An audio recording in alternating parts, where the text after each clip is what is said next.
Alrighty.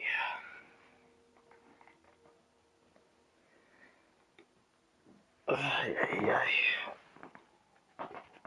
Man, it's been quite some time.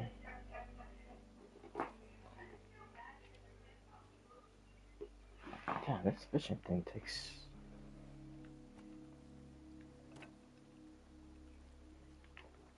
Can I just throw this stuff?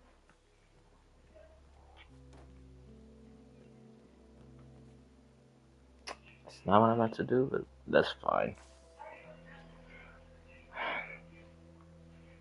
But yeah, it's been quite a while, man. Even on Twitch, I haven't been streaming as much. Just a lot of stuff going on,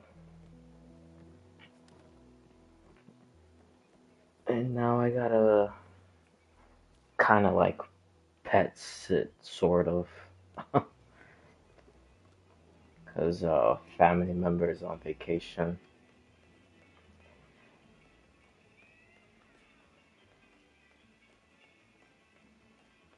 So there's that, and the holidays. So everything's gonna be getting pretty busy.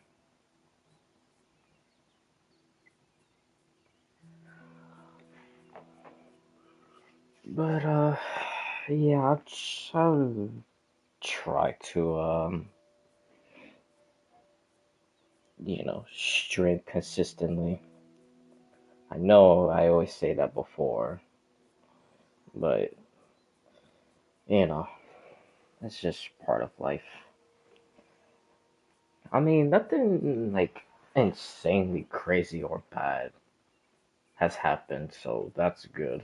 But just, busy with time, and now more so now than ever. But yeah, I got some time on my hands. Wanted to stream at least a little bit of something. So might as well just talk about some random stuff.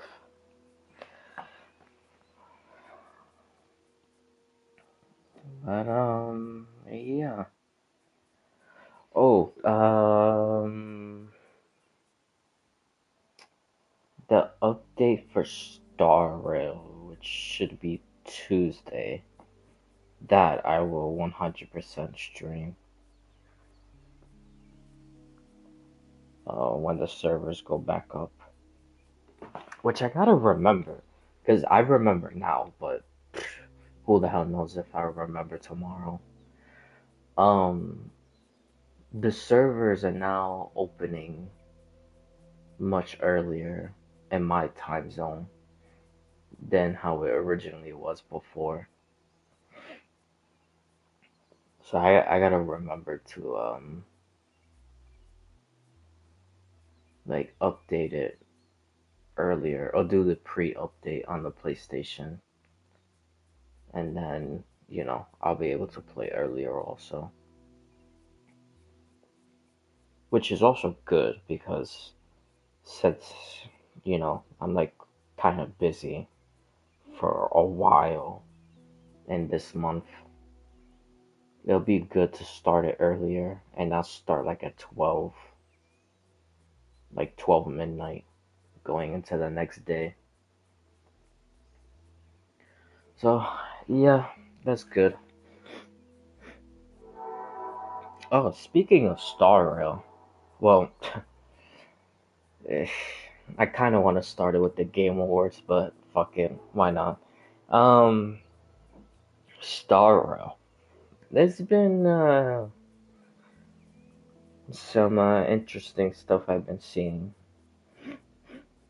Like literally right before I started streaming, I saw the thumbnail of a video from Cat with a Blue Hat that they think Dahlia is a Stellaron hunter, which actually makes a lot of sense. It very well could be a Stellaron hunter, and I'll get to the reason why after. But I'll watch her video also later, cause dude, she's been on a roll with her theories. Her theories has been like damn near flawless. But anyways, before I get into that, because then I also want to get into the stuff with I am MMA, which I talked about it before, but maybe that was on Twitch when I talked about that part. But it doesn't matter. But yeah, I want to talk about that, and then Nova Impact. He came out with a really good theory also. That's kind of almost like I am MMA, but it's like his own version of like this Eon war that's gonna break out. So yeah, just wanna talk about that stuff. But before I get into that, but this was a while ago. But I haven't streamed on YouTube for a while. And really not that much on Twitch also. I just did maybe like 3 streams, like within the last couple weeks, maybe 3 or 4. Definitely not more than 5. But anyways, I saw that um Star Rail made a post on Hoyo Lab saying that the next planet is delayed. Which is, dude, it's so funny because these like leaks of like names of like planets has been so far off in literally basically all the games that I'm seeing. Because even for Wuthering Waves, we was supposedly, quote unquote, supposed to go to the New Federation, but now it's like Lahai Roy, and Lahai Roy is nothing even close to the New Federation. Like nothing near it at all. It's not close to it. It's not. It's not. It's not like the function of the city is not like it or like whatever. Like literally nothing is like close to New Federation La High Roy. But characters, they did get right, and characters for the new planet and Star Rail will most likely also be right because they showed well, it's actually in the same post that they made with what you call it, with the announcement of it being delayed. They showed like silhouettes. I believe it's 5 of them. So it's Sparkle's new form, unidentified, Blade new form, Silverwolf new form, and who I assume to be Yaisu. Oh no, no, no! It's Blade's new form, unidentified, then Silverwolf new form, and then it's I think Yaisukora, or their version of Yaisukora in Star Rail. But yeah, those they got right. But the planet being called Edo-Star, no. But who knows? Maybe like within that galaxy where the planet is in could be still called Edo-Star, but the planet itself, no. But yeah, it looks pretty good, even though it is just silhouettes. But it is interesting that in the silhouettes, it shows them and it shows them behind curtains, and like in front of the curtain is all of um Aha's like mask. Like if you ever look at like Aha's like I guess you could say like artwork, Because usually you would see the shape of his body and then all the mask in front of him. But this time you see all of the mask, but you don't see the shape. So I assume the silhouettes would be his quote unquote shape, even though it is also be hiding behind the mask and the like curtains. But but yeah, I still have that theory about him probably still sitting on the imaginary tree, and his consciousness is what's inside the Star Rail universe. But that's something else entirely.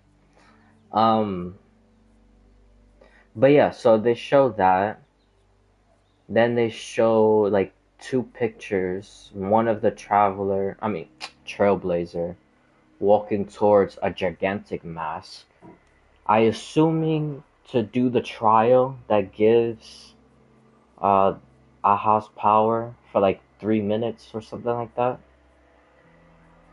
And then there's another picture that shows, which is actually pretty funny. Well, let me explain it first. But there's a picture of the Trailblazer and Dang Hong, maybe March. I'm not sure, or maybe March is taking the picture. I'm not entirely sure about that.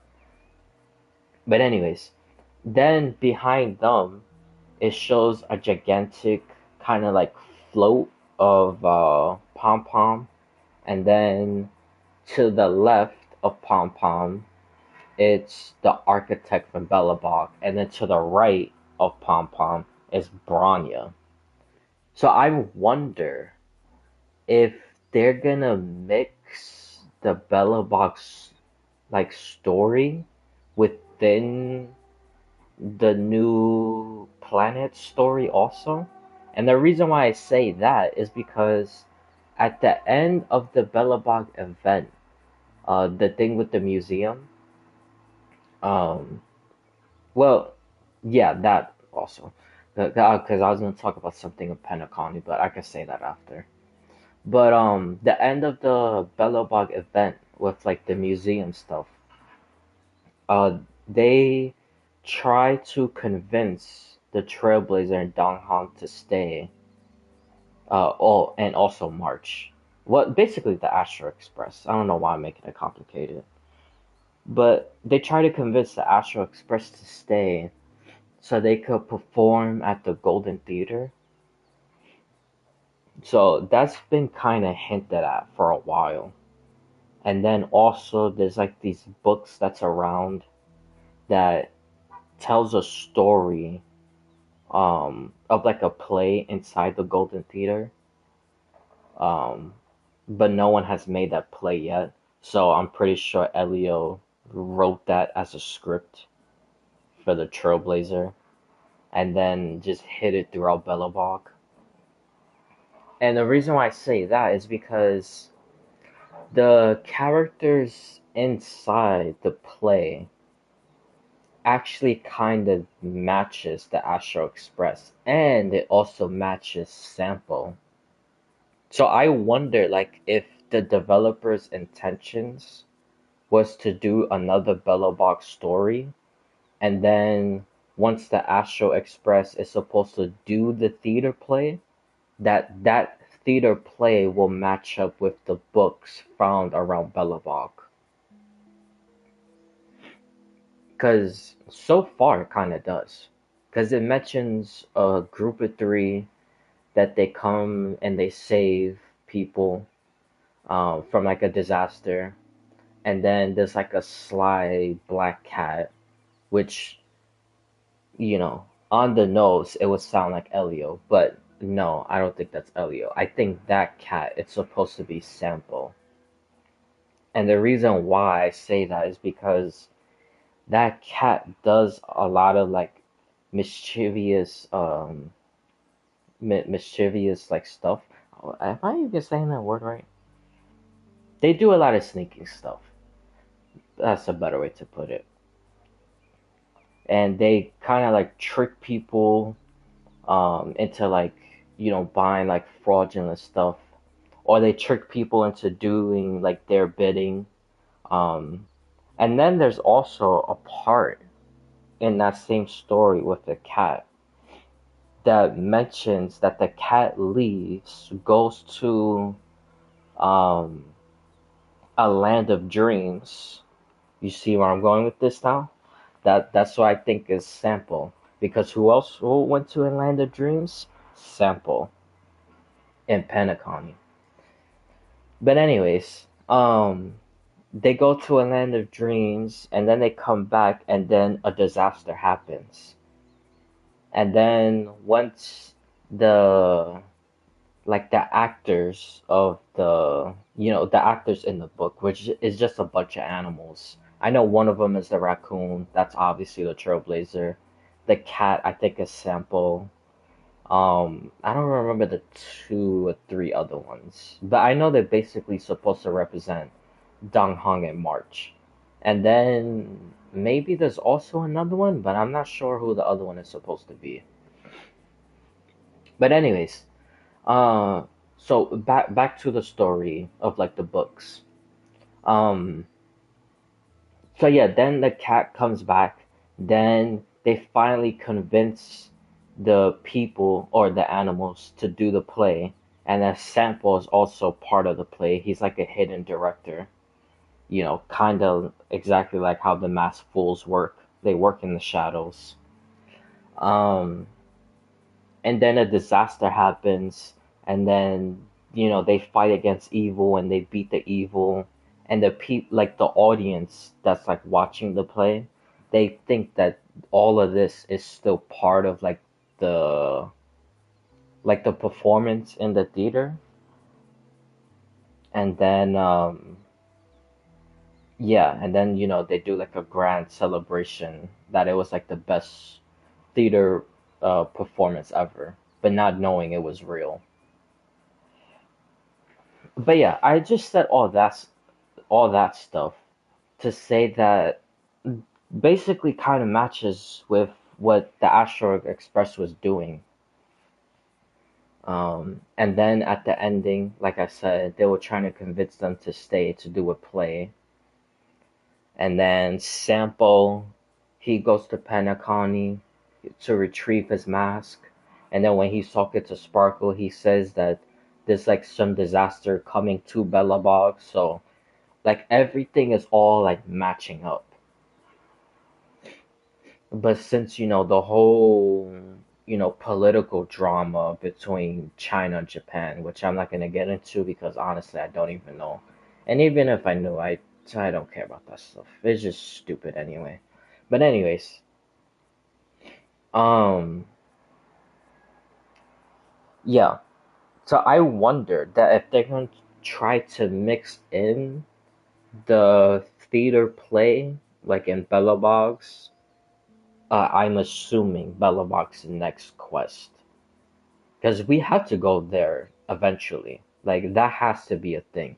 Because they made it such like a prominent like subject about like this theater play. And then like I said, also the books that you find around Bellabog. So this has to be something.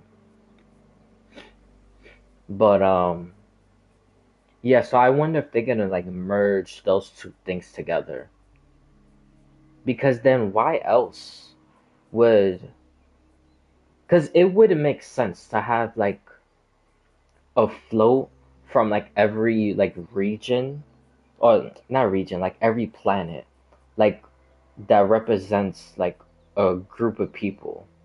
So obviously Pom Pom at Astro Express, then Branya, it should be Bellabog. I'm just making stuff up at this point. I don't know if it is gonna be a float. I'm just saying it as an example.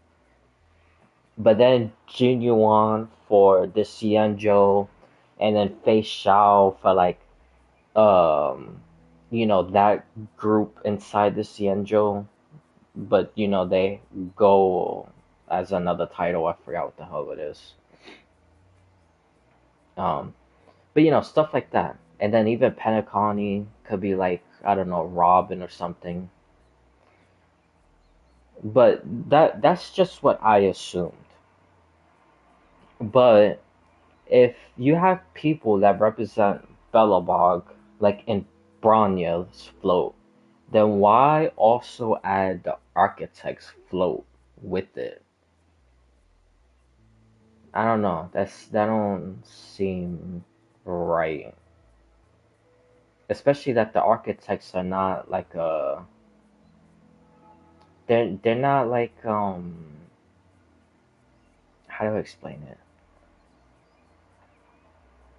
Because like I just said, like for an example, like Jinyuan and Fei Shao, like if they had their floats,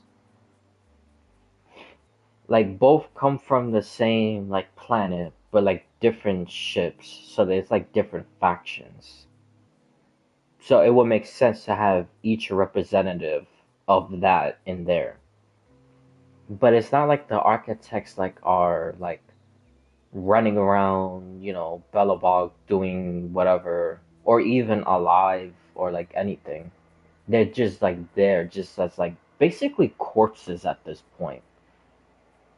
So I don't understand the floats of the architect being there. Like to me, it would have made more sense of Bronya and maybe Sealy, but Bronya and the architects. Because once I saw that, then it kind of made me think about the the whole theater story thing. So I don't know. Maybe that's why I'm thinking like in my head, maybe that could be the mixture, between Belobog and the new planet. And then we could finally see what Sampo was trying to save Belobog from. So, because realistically, it probably would be something from the architects. Like they could be, alive and try to attack or something. I don't know. I'm not entirely sure. I'm just kind of just, spitballing some possibilities of what I think. But yeah, it was pretty interesting. Um, Trying to think of anything else before I go into the Eon stuff. Nah, I think that was just basically it. Oh, and just for the hell of it, because I did say this on Twitch last week, but I'll just say it here also, because why the hell not? When I was watching the live stream of the update that comes out tomorrow in Starville, um, I noticed a couple things within the live stream, like um, I forgot what that place is called, but I know you actually go to it inside the theater. Like you go in the painting, and then it's like some other place, and it's some of them is like all like discombobulated, like like a pathway to walk or whatever. And then there's another one that has like TVs everywhere. So I forgot what those places are called. But anyways, it looked at like a place like that because when they were showing Dahlia, um, there was a TV that showed Nanook watching Dahlia fight.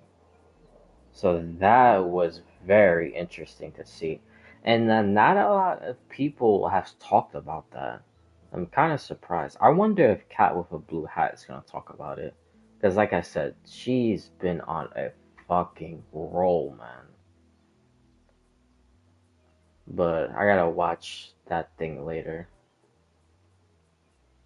But anyways, yeah, no one else has not talked about that. I've seen like some people in comments of videos talk about it, but not really anything like what you call it, like giving a theory of why he's watching her through the TV or like anything like that. But but yeah, there was that. obviously the propagation Sam robot, which I'm pretty sure I think that's a golfer wood inside that robot, and I'll get to the reason why after. It's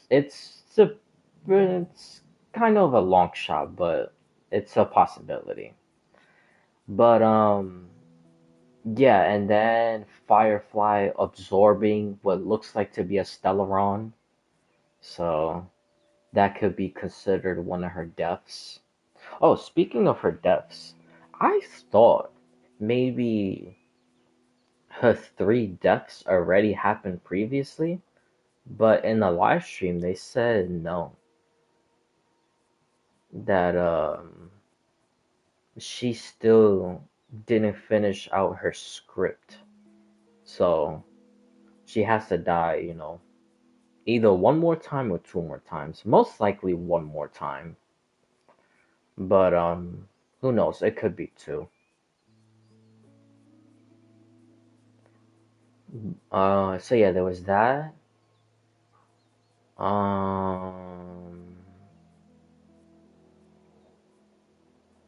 oh, the thumbnail of the trailer, or like the poster of the next update. That's probably a better way to put it. But if you go and see the trailer, then the thumbnail is the same thing as the poster. So, it's the same thing. Um, it shows Elio next to Dahlia, and then above Dahlia it shows the propagation Sam robot, which I don't think is Firefly. I know some people think it's Well, a lot of people think it's Firefly, but nah, I don't know. I don't think it's Firefly. To me, that would be kind of dumb.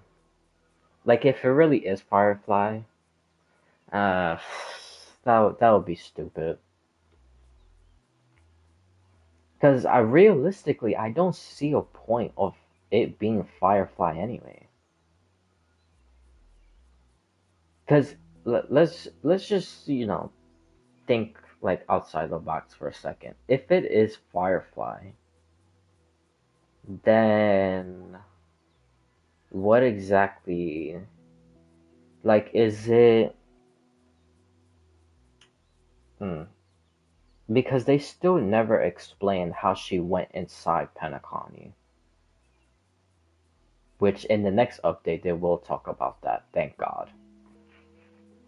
So maybe when she was coming to Penacony through hidden means because she didn't do it the normal way, then did she get trapped like in a dream and then it's separated, I don't know, like her soul and body to create that other robot? Like I don't know. Like to me, it just doesn't make sense. Like even now that I'm trying to think of a way that it could be Firefly, I just don't see it because it don't make any sense. I don't know. That's just me, just thinking. Like I said, who knows? Maybe it could. Hopefully not, because like I said, I think that's kind of stupid, but it is what it is. We just gotta wait and see till tomorrow. But yeah, anyways, so yeah, there's that. Um, oh, when it was showing people around Pentacony, which actually I didn't even catch onto this until someone pointed it out. But let me say the Jade thing first, and then I'll say the thing that I actually didn't like caught until I saw it in the comments, and then I rewatched that part, and I was like, oh yeah, they're right. Because I didn't even catch that. But when they're showing the characters, there's this part that it shows Enna's body watching Penacony, and then like Enna starting to fade away, but you can still see her, but she's like fading away, and then there's like a glass, and then you start to see Jade's reflection. And when you start seeing Jade's reflection, you see like half her face and half of Enna's face. So that 100% means something. Do I know what it means? No, because even like I like maybe like a theory or anything. I'm not entirely sure, man. I really don't. I mean, maybe I could take a shot at it, but I'll save that to when I get to the eons against eons because it will kind of correlate to what I'm thinking. Um, but that's something like really solid. I'm not entirely sure. And for Hoyoverse to show that, um, that's not like a what you call it, like a unintentional thing. Like that definitely means something. I'm just not entirely sure of what. But like I said, maybe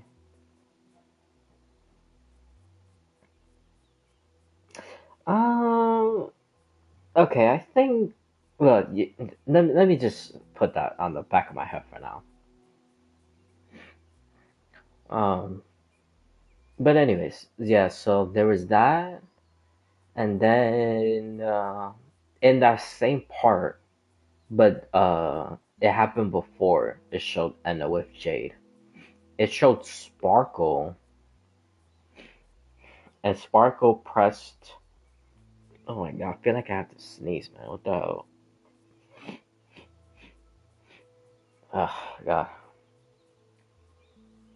So yeah, Sparkle pressed like a button, and then it showed Robin like doing like something, and like her wings come out, and like oh, before I just thought it was probably like some fireworks. Um, but maybe it still could be fireworks. But I don't know, just like something like completely random. Until someone pointed it out that when uh that when it starts showing off the people, there's a very like quick like uh like frame of Sparkle and Robin talking. And then when it gets to Sparkle's part again, when she's doing the button thing, it shows Robin like within that same area and like looking over a railing, and then like her wings come out, and then that's when you see like the I don't know fire, well, probably explosion at this point, not really fireworks. So I wonder with that that is Sparkle convincing Robin to like destroy some, I don't know, like another dream within a dream type of thing, or what? And what would they really even talk about in the first place? I don't know. It's just a lot of stuff.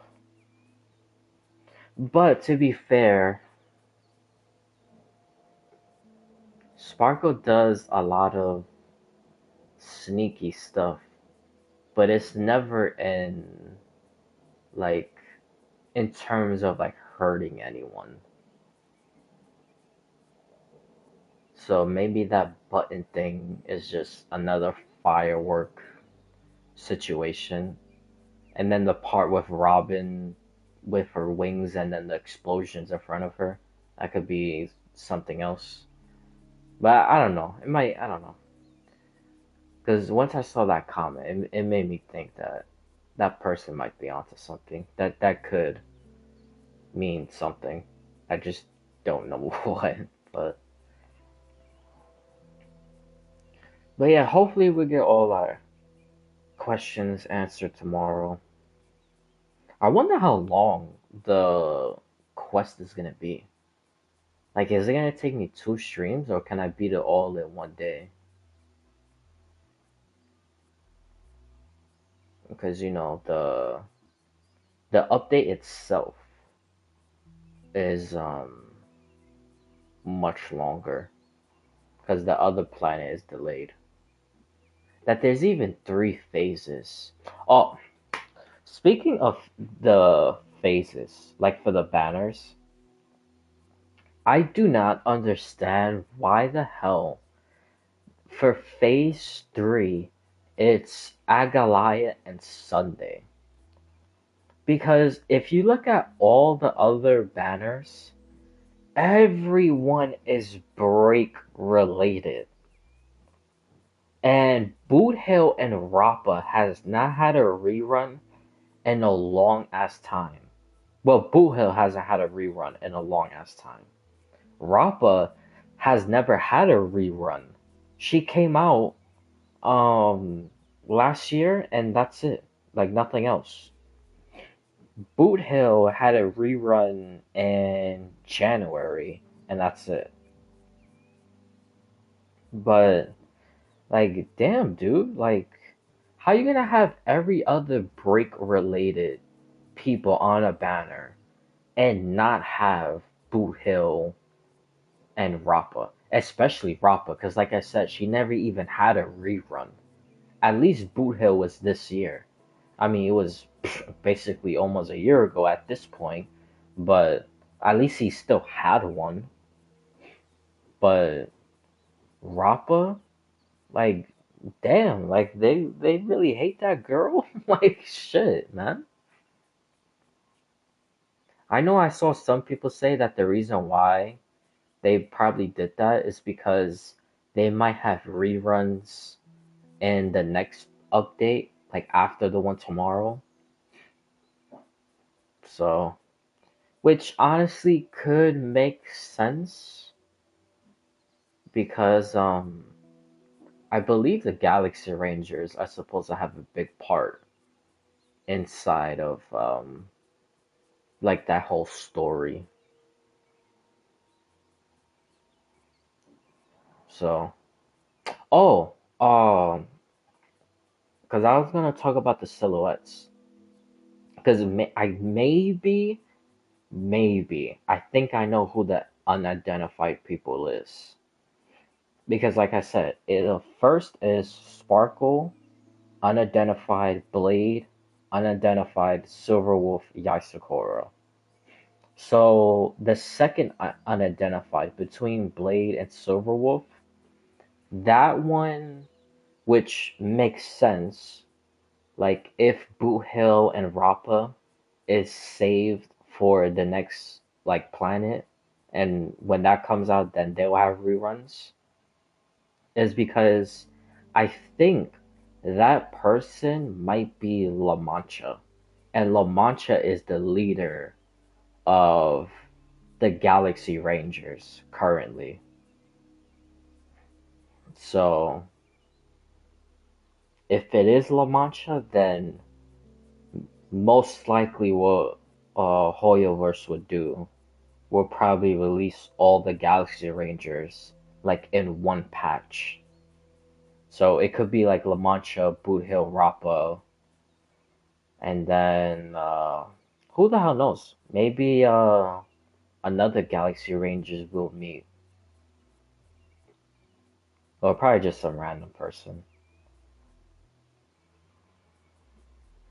But yeah, that's what I think. And then the first identified person, which is the one between Sparkle and Blade. I saw a lot of theories. I saw people saying Himiko. I saw some people saying oh my god, how did I literally just forget? Um, it was Himiko. Oh, Kafka, because all the other um Stellaron hunters were getting well besides Firefly. but the other Stellar Hunters were getting SP forms. So I saw that.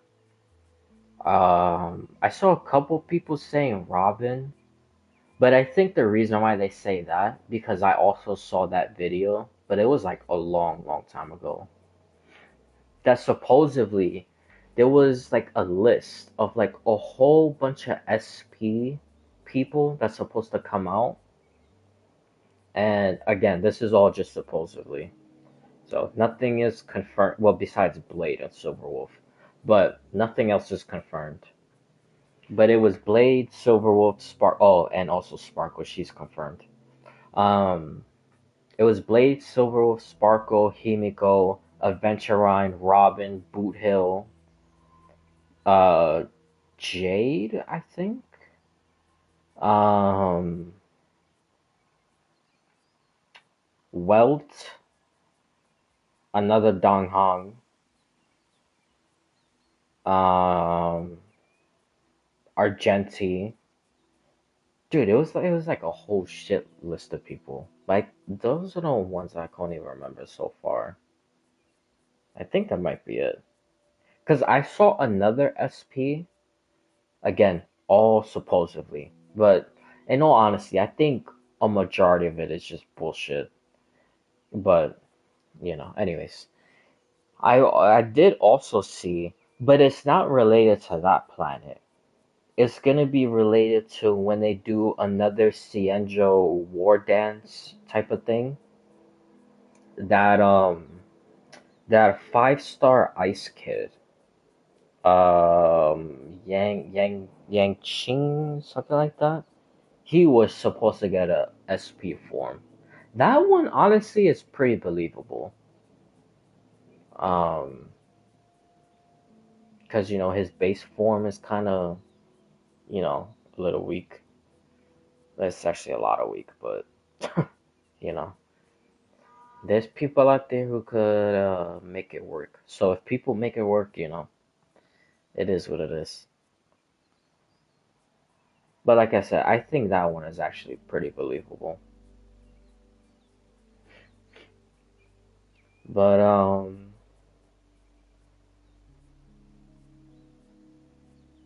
But yeah, as far as who I think it is, and this is even a longer shot than Himiko, Kafka, Robin, and whoever else people are saying now. I think it might be Vita from Honka Impact Third. I think that's who it is.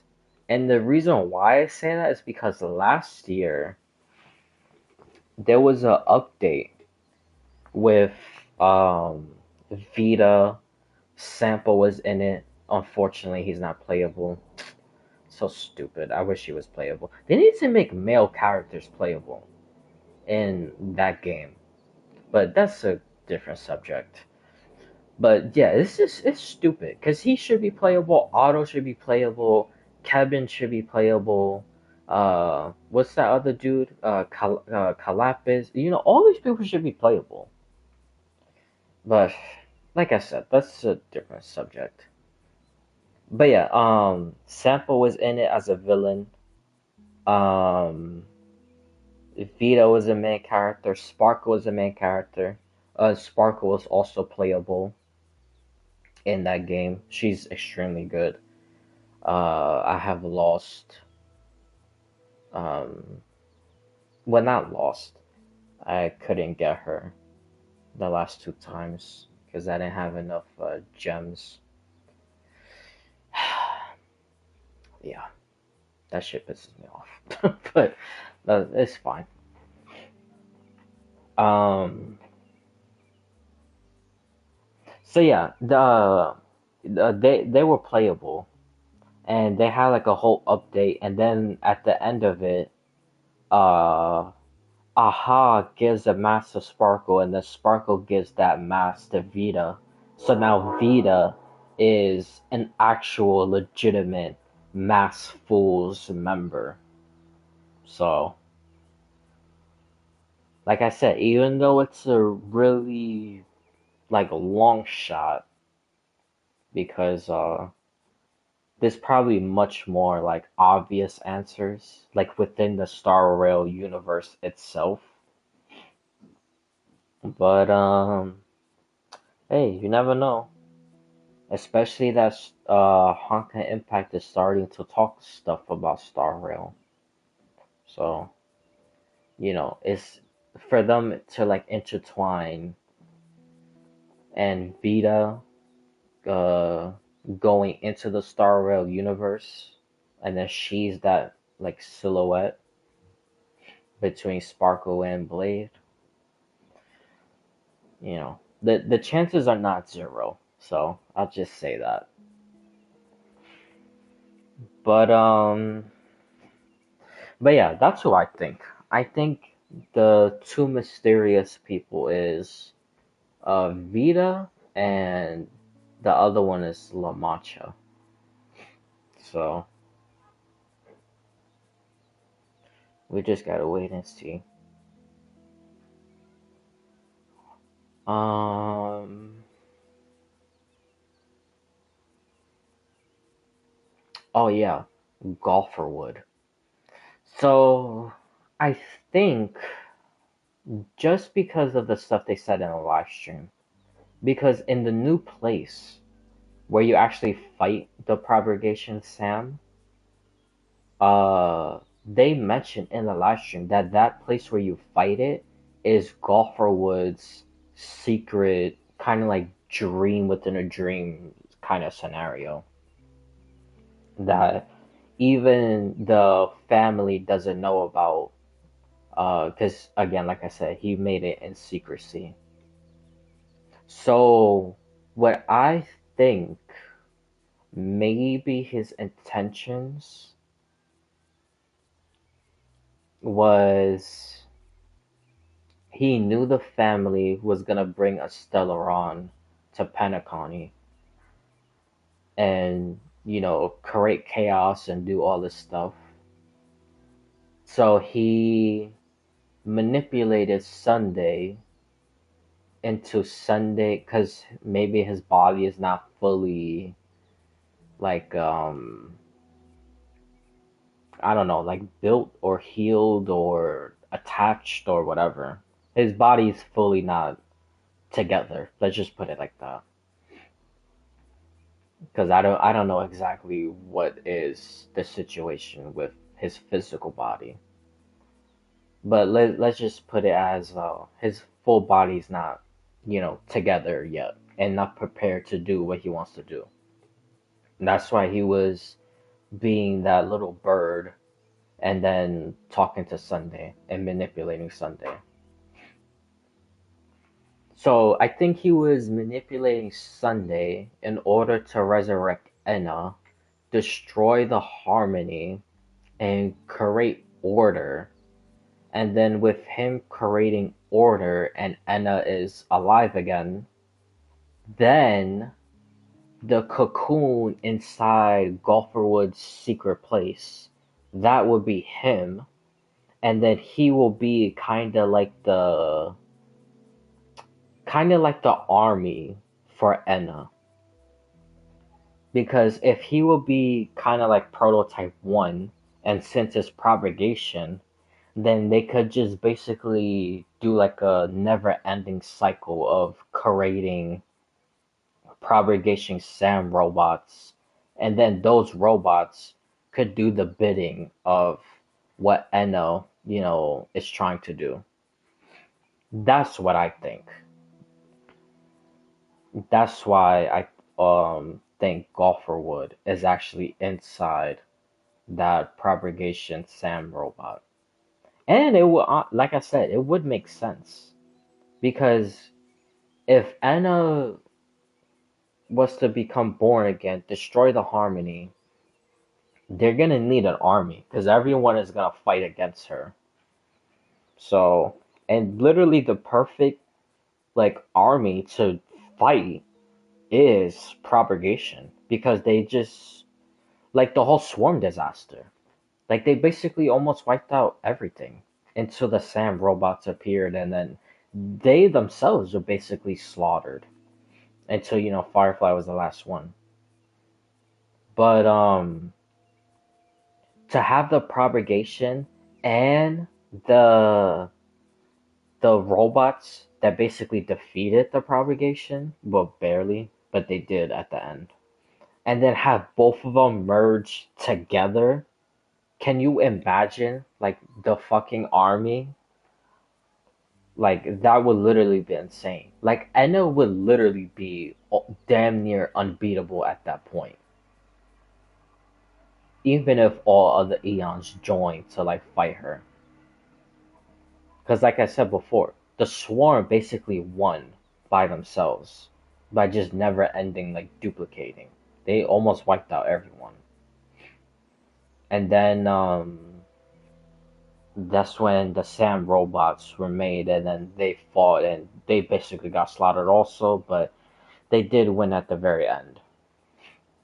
So, to have both of them together, and then that's the army, yeah.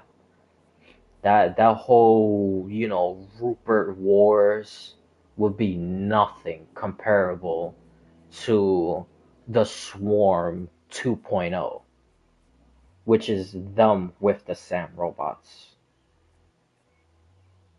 But yeah, that's just my theory. I think Golfer Wood is inside that robot, inside that cocoon, inside the cocoon, not cocoon. I don't even know why the hell I said that. Um, yeah, I think that's basically it. All right, now for the Eon Wars. So for I am Emma May, her theory, but just really quickly, because she has two separate videos, but they're connected, and then there's a third one coming out next month, which I cannot wait for. That shit is gonna be amazing because these two current ones are fucking flawless. They're like so good, really, really good. Um, I don't agree with some stuff because I have my own theories about how the universe started and ends and etc. etc. But nonetheless, it's still amazing. Um,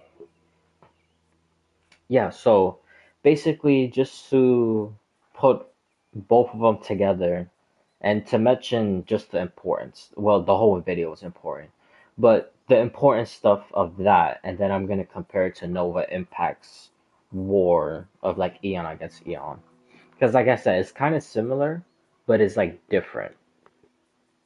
So for I Am MMA, she thinks that in the beginning of the universe, it will be fully, or no, let's do it the other way so it don't be confusing. At the end of the previous universe, it's fully, and then fully shatters, and then that creates the next cycle of the universe. And then fully is born again, and then reshattered, and then um it's like the two sides of like eons being born after fully is either like imaginary energy or quantum energy. That's basically how she separates it. And then how she separates, well, how she takes the eons and then put it in a category is due to like some specific stuff of like what they do, how they're born, um, like even how they die, and I'll get to how they die because that's like the biggest part of that, which that makes a lot of sense. But like I said, I'll get to that later. So she thinks that Foley is basically, she didn't put it like this, but I'm gonna put it like this because maybe it will make a little bit sense. Think of it as like Greek terms of like Greek mythology. So Fuli will kind of be considered like Zeus, like the god of all the gods. That will be like Fuli. And then when Fuli shatters, the other gods are like born from Fuli's, shattered body.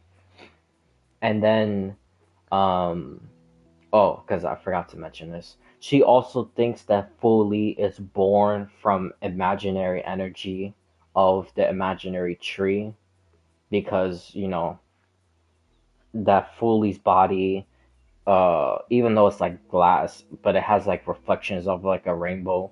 So the rainbow would be kind of like the imaginary energy within Fuli's body. And then even their symbol, like with the candle and kind of like the moon, well, not like a full moon, like kind of like a crescent moon or whatever, the remembrance thing. And then a group within the remembrance has like a chalice thing. So it's just like little stuff like that. That basically kind of symbolizes like the whole light energy and dark energy, which she says imaginary energy as light, and then dark would be like quantum. So that's basically the whole thing with Foley. And then when they shatter, it creates those two paths. So yeah, that's just basically it. So she thinks that the first two eons born from the shattering is permanence, which permanence would be the light energy because that's kind of what they do. And if you also watch the Cienjo trailer, when it talks about the dragons, it mentions um, Long being born of light energy. So that matches up very well. And then Ouroboros is the other uh, Eon that's born first with the permanence, but they're the quantum one because they're the the never ending like devourness of like eating everything, which that also matches up because obviously that's what Ouroboros does. That's what the Leviathans do, which is a part of like Ouroboros' stuff. So that's basically all they do. And then from them two created all the other ones. Um, so on, I guess you could say like Team Long, which would be uh, the imaginary part. Uh, I don't remember all of them, but I know. Oh, okay. I remember two of each, but I'm gonna say them last because there's a reason for that. But it was Adrilla, um oh my god, why the hell can I not remember? Why am I stuck on stupid? It was Adrilla. There's the one that I want to say, but I don't want to say it yet. Oh my god, dude, what the fuck was it? Oh, Adrilla and um Adrilla and cause it was like four of them.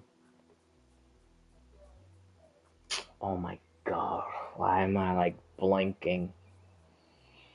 But anyways, it was let's just do like Adrena and Anna. And then for Ouroboros side, which is like the quantum energy, it was oh, that one I also want to say after. Um oh my fucking god, dude, fuck me. Why can't I remember all these? You know what? Hold on. Cause it's important. Let me let me actually just look at the video and then just pause it at that point.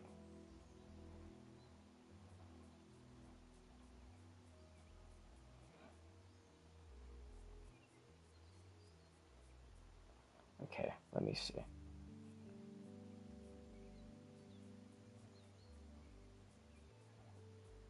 Okay, let me see.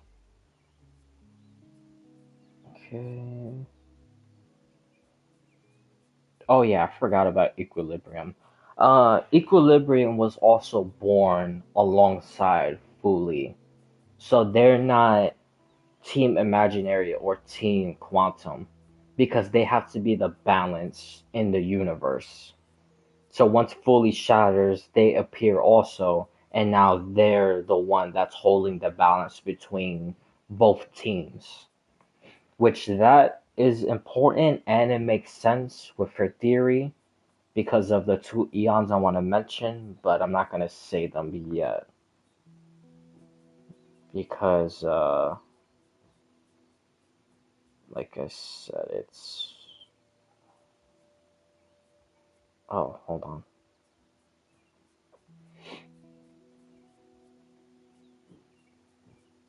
Ah, okay, I got it. No, wait, hold on. Is this? Oh, no, that's after. Where is her whole? Okay, hold on. Wait a minute.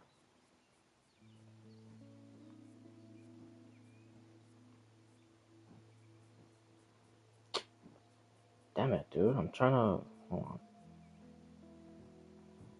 Cause she kind of has like a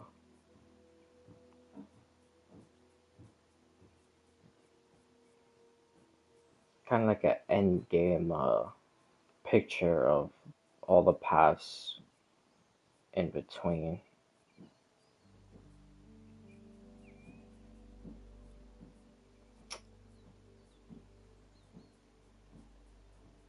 Okay, hold on. Let me see.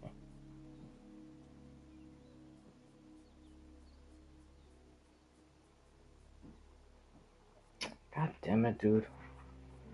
I keep like skipping past it. Bro, this is taking way longer than I expected.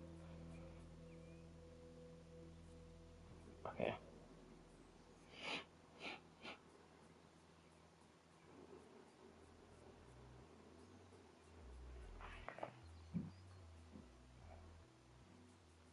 Okay, so it's um it's for Team Imaginary.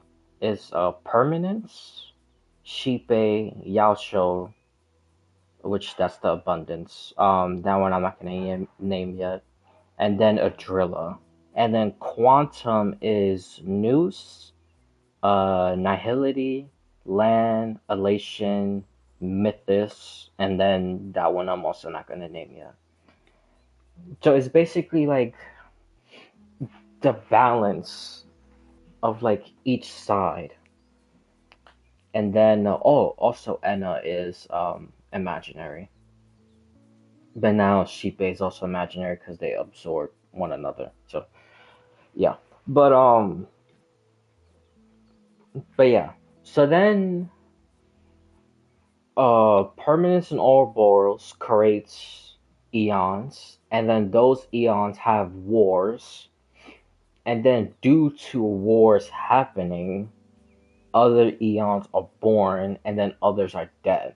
So now the balance of equilibrium is shifted.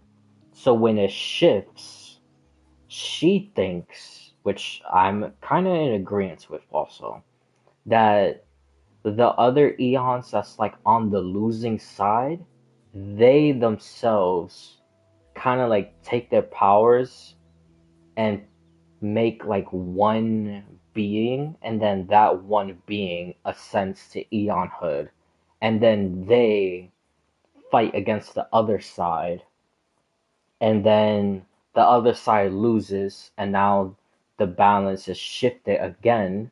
So then on the other side, they do the same thing. They kind of take like some of their powers or whatever, and then create another eon, and then that eon is the counterpart to the other Eon that was born on the other side, if that makes sense. Hopefully that makes sense. So now this is the two eons I want to mention, which makes a whole shitload of sense for her theory. That when Ouroboros was basically killing everything, the balance shifted. So the imaginary energy or the imaginary side was losing. So then they created it, uh, Tazernaf, Tazernaf, with the swarm um, eon or the propagation eon. So they created the propagation eon, and then the propagation eon went to war with Ouroboros, and then since they're like never ending, basically like death, that they could just keep on reproducing, that they basically fed themselves to Ouroboros to the point that she couldn't eat anymore, and she basically kind of like got fooled and like died. Because now, she doesn't have the hunger to keep on eating, which that's basically the whole point of her path or her being born, is like never ending devourness. But then she reached the limit and then she died, and then the balance shifted. So now imaginary is winning and quantum is losing. So on the quantum side, that's when they created the preservation eon, which is Quilprof, whatever the hell his name is. They created him. And then when the swarm disaster was happening, he was the one that shattered the propagation and then trapped the propagation in amber. So now that is stuck inside that amber that the preservation put it in, then they could no longer reproduce because again they're trapped inside. So now the the balance of the universe is like evened out until Nanook ascended. Then that's a whole different thing. But that's basically what she thinks it is fully shatters. Equilibrium is now the balance because of the shattering. Permanence, Ouroboros, they created a couple eons. Those eons were fighting against each other. Then they created, imaginary created propagation. Propagation killed Ouroboros. The balance completely shifted, and then Quantum created preservation, and then he killed propagation. So now balance is like shifted, like in the middle, like a perfect balance. So that's basically how she thinks the Eon Wars is happening. Is the Team Imaginary and the Team Quantum, which makes a lot of sense. And the whole thing with Team Imaginary being or the people being in Team Imaginary even makes more sense. And I'll explain why. Because if you think about it, like all those eons that kind of like work together, like in some situations, and then the eons that go against them, like during a war. How do I explain it? I just realized the way I'm about to explain it is confusing. Okay, so like the swarm disaster, right? All the eons that was fighting against the propagation, which was like was it? No, I don't think it was Noose. Maybe Noose was a part of that. But like them, Aha, obviously the preservation, and then some of the other ones. that obviously they're not on the same side because they're fighting against propagation and they're trying to kill it. But the ones that are like not really involved, like in the war, or like and actively not fighting against the propagation, which harmony, abundance, and stuff like that, it makes sense for them to be on the side of propagation because when you look at how preservation killed the propagation, it was like through shattering of like the body, and now that one fragment, well, the main fragment of the propagation is trapped in amber. And then with Lucha's casket, he has a body part of the propagation.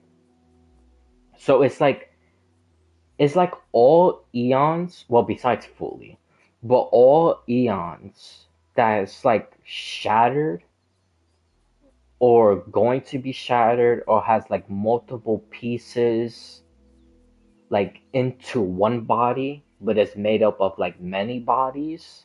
I think all of them being on one side, which in her case, what she thinks, I am MMA, of them being Team Imaginary makes sense because you have the propagation is shattered in pieces. Adrilla supposedly shattered in pieces, and the mirror holders think if they get all the pieces of Adrilla, they could resurrect her. Even the abundance. This one is a little bit of a long stretch, and this is Nova Impact's theory, which I agree with. I know I explained this before on both Twitch and YouTube because of the whole Amphorius thing. That Mighty represents Hunt, and he keeps on fighting the Black Tide, so he's hunting kind of like the Abundance, because the Abundance is the Black Tide inside Amphorius. So I think, well, what Nova Impacts thinks, and I agree with him, is that Yaosha is actually the one creating and distributing the Stellarons throughout the universe. So if that is the case, then that's basically her pieces, like right there. That's Yaosha's pieces, the Stellarons. And it's just like throughout all over the universe. And then Shipe, that's kind of like a given because she's the Eon of like 1,000 faces and stuff like that. Um, and she absorbed Enna, so there's also that. Um, Even Long himself, because permanence can never. Well, okay, well, this is gonna get a tiny bit complicated because supposedly Long is dead, and the path is kinda dead also, but it's never really truly dead because of like the Vidyadaras, and the Cianjo, and then them like creating like that whole what you call it, like the whole hibernation thing, and then they have to go in it and then be like rebirthed. The same situation with Danghang, even though his was forced, but still, it's like a never-ending like cycle of like being born again, like a rebirth. So technically, if you kind of think about it, that in itself of like a continuous like rebirth of like cycles is kind of like a shattering in it itself, and then also being reborn again from the previous shatterings. So I think that also. And then the people on the quantum, uh, that one, it's it's a little bit more hard, but I think the whole concept of them is like a whole like how do I explain it? Because with Team Imaginary, it's kind of more like a physical attribute that all of them kind of share together, which is like the shattering and then like reshape and shattering and reshape, like a cycle. But for quantum, I don't think it's really like a physical thing because Ouroboros just eats everything, and obviously the other people don't do that. But I think it's kind of like how do I explain it? I think it's like the pursuit of doing something. Hopefully that makes sense. And I'll explain what I mean by the pursuit of doing something. So for Ouroboros, obviously the pursuit is to basically keep on eating, devouring everything. That's their intentions. So their pursuit is like hunger. And then for Lon the Hunt, or Land the Hunt, not Long, Land the Hunt, their pursuit is hunting a Yausha and killing the abundance. Noose's pursuit is knowledge because he's trying to find the fourth instance of the universe and also other stuff he's doing. And then elation, which is aha, him is the pursuit of joy that he wants the universe to keep on like happening and he doesn't want it to end because if it ends then he has nothing to laugh at. Mythos, dumb, their pursuit is just like misconstruing the truth, I guess to save the universe maybe in their delusional head. And then nihility, obviously, is the pursuit of nothingness. That everything doesn't that everything made and everything alive doesn't mean anything because at the end nothing is still nothing. So like the whole nihilistic type of ideology. So I think that's like the gigantic separation of both Team Imaginary and Team Quantum. I think for Imaginary it's a physical, like the shattering and then rebirth. And then for Quantum, I think it's like spiritually because it's the pursuit that those eons themselves want to do. And they will literally do anything by like any means to keep that thing happening.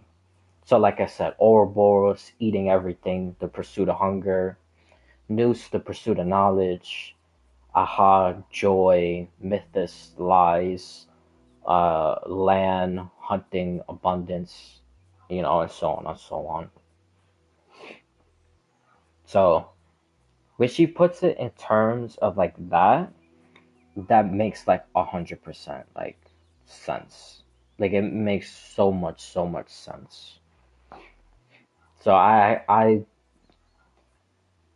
agree with probably like the imaginary, like team imaginary and a team like quantum, and then them two fighting against each other. I just don't agree with fully being born, shattering, and then through his shattering creates the other eons, and then splitting them into two categories, and then equilibrium being born also, keeping the balance. Well, the equilibrium part, keeping the balance, that makes sense. But the whole thing of like fully being shattered, that I'm not entirely sure of. But the whole thing about like I said, Team Imaginary and then Team Quantum does make a lot of sense. But but yeah, that's basically her version of like the war amongst the eons, which honestly I think that's probably the strongest one because it does make a lot of sense. Honestly, I think what probably even like establishes like a team imaginary and team quantum is honestly the trailblaze and finality itself. Because I think with like every cycle of the cosmos, right, or the universe, finality has to happen for the trailblaze to be born, and then when the trailblaze is born, they obviously trailblaze throughout that whole entire cycle of the universe, and then once they reach the end, then finality happens again. So I think the trailblaze is the imaginary part of like going through the universe, and then finality is kind of like the quantum, or like the leader of like the quantum team, because they had to end it all and then recreate anew. That's how I think it is. I think the two, I guess you could say, like leaders of each group is Trailblaze and Finality. But yeah, that's just basically it. And then for Nova Impact's theory of the war amongst eons, he thinks it's a 6v6. Actually, hold on. Let me see if I can find the thing also. Because he thinks it's not like imaginary and quantum. He thinks it's literally just like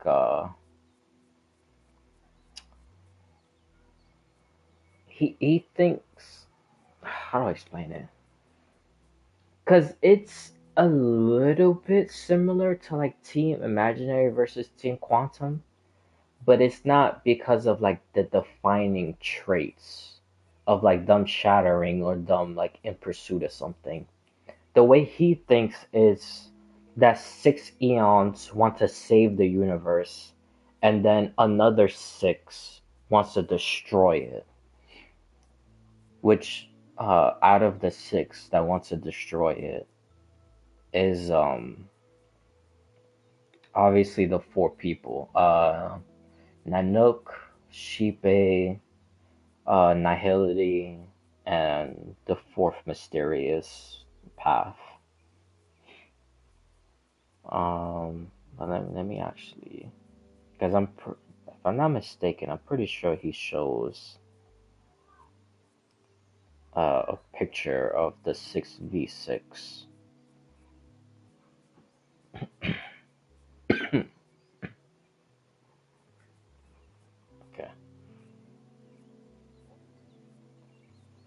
okay, let me see if I can find it.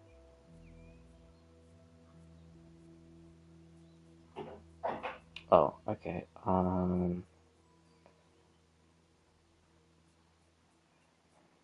Okay, so it's a 6v6 and then five spectators, which that makes sense because the other five are kind of like not really into like the whole like fighting of stuff anyway.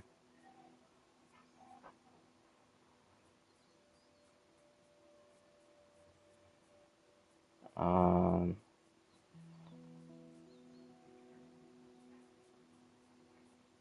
okay, one, two, three, four, five, six.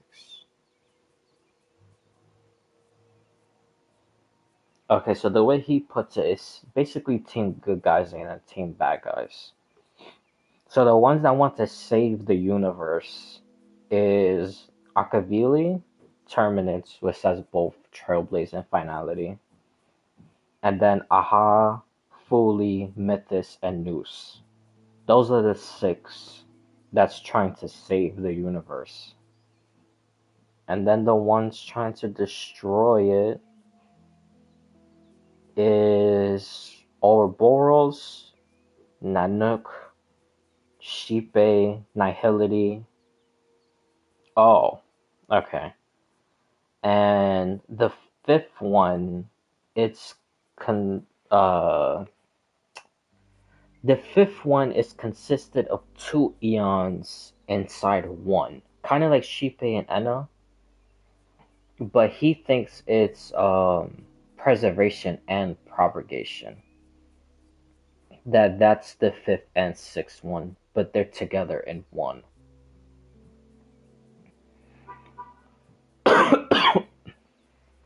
So yeah, with that whole theory, honestly, it's not bad either. It's not too bad, cause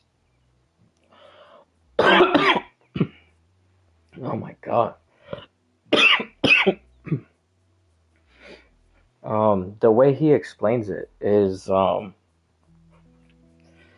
Jesus Christ.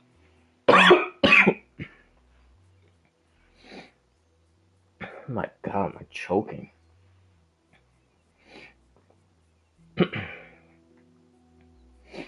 Okay, sorry about that. Jeez. So he thinks that with the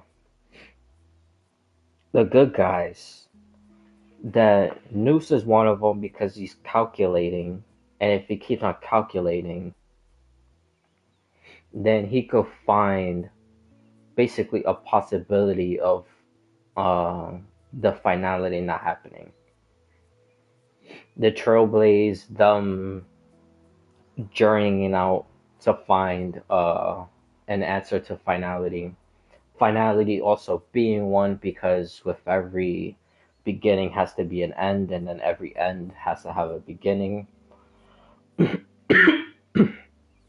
And with the Stellaron Hunters, they also actively trying to end like a finality type of situation. And then Aha, they also trying to not make the universe end because then they have nothing to basically laugh at. Fully, them collecting memories, shattering themselves to basically keep the memory still intact. So then at the end, someone could reascend, and then if finality does happen, then that person could like recreate the whole entire universe because they collected the memories. And then with Mythos, dumb and dumb like lying and like mixing up the truth with some stuff is dumb protecting the truth because if people found out the real truth, like the people on the other side, which he like quotes as like team bad guys, that if they find out the real truth, then they could use that stuff like against like the good guys, and then finality would happen, and then the whole destruction of the universe and whatnot. So that's why Mythos is like quote unquote team good guys. I'm just kind of like summarizing, paraphrasing all the stuff he said because he goes into much more details, but I'm not gonna go into every single thing. Kind of like with the whole like I am MMA thing. I'm just giving like basically like summaries of like everything. And then team bad guys, obviously, Nihility, Harmony, and Nanook, they're pursuing the destruction of everything for finality to happen. Like the fourth instance. Ouroboros, the never ending devourness. And then for the last one, that is kind of like a two in one. Oh, Jesus Christ, I feel like I have to cough again.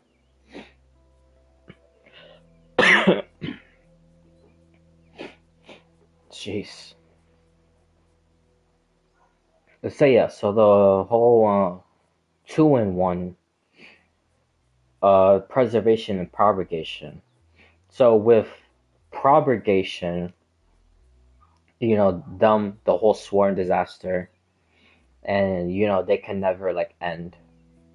And then the reason why he thinks preservation is like with propagation, if that makes sense, is because when they killed uh the Eon and then trapped them in amber, due to them trapping them in amber, and now preservation makes like even more like amber stuff and to create a whole bunch of other stuff.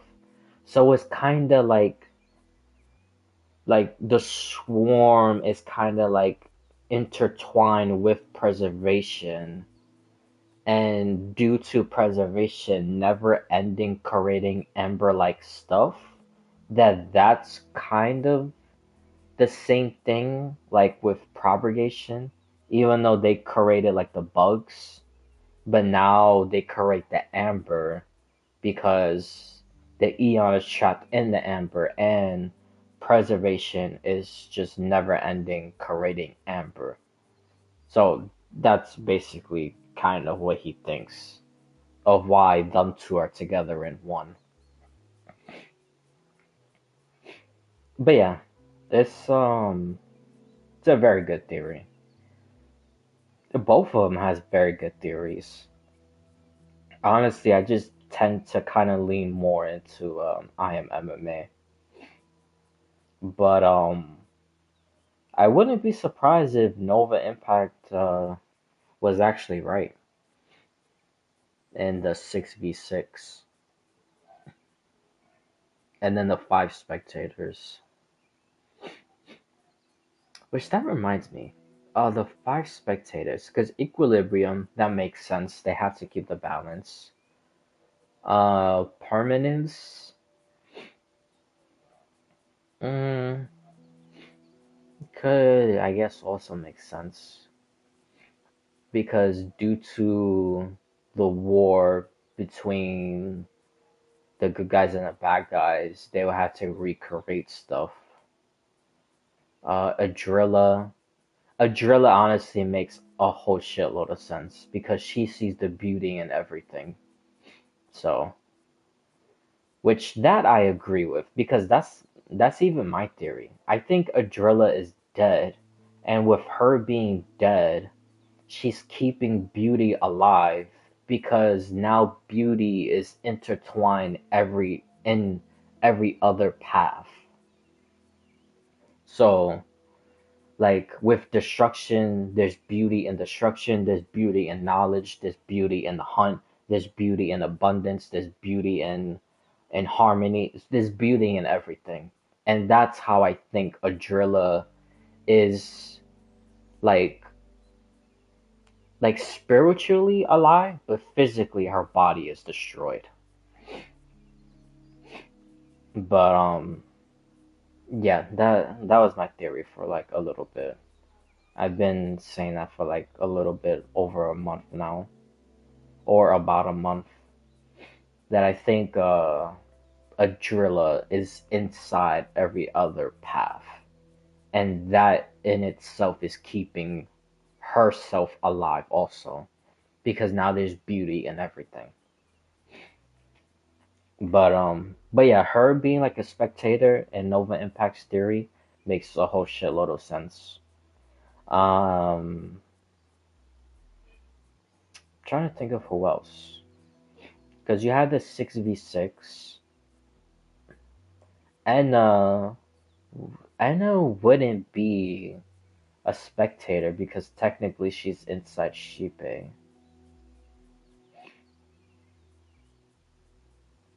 So the people not involved is Permanence, beauty, equilibrium. What would be the last two?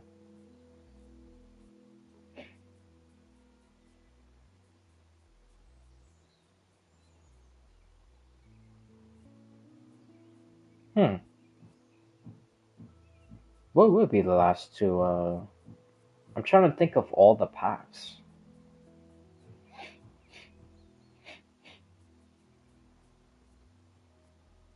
Yeah, I can't remember right now. But the other two would be spectators. But I'm trying to think of them because I'm trying to think of like why they would be spectators. But it's like it's not dawning onto me. I don't know why I can't think of it. Actually, you know what? Let me just look up all the eons real quick.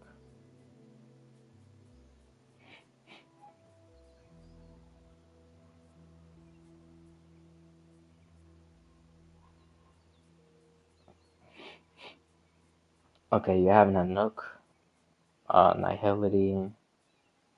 Well, let me just do it by actual paths. Destruction, Nihility, Preservation, Harmony, Abundance, Erudition, Hunt, Remembrance, um, Ignomata, Ouroboros. What the hell is Ouroboros? What is that the path of? Of Veracity. Um, Equilibrium, Elation, Trailblaze, say Nihility again. Why is Nihility here two times? Okay, no, I need another list. They don't even have no. No, I need another list.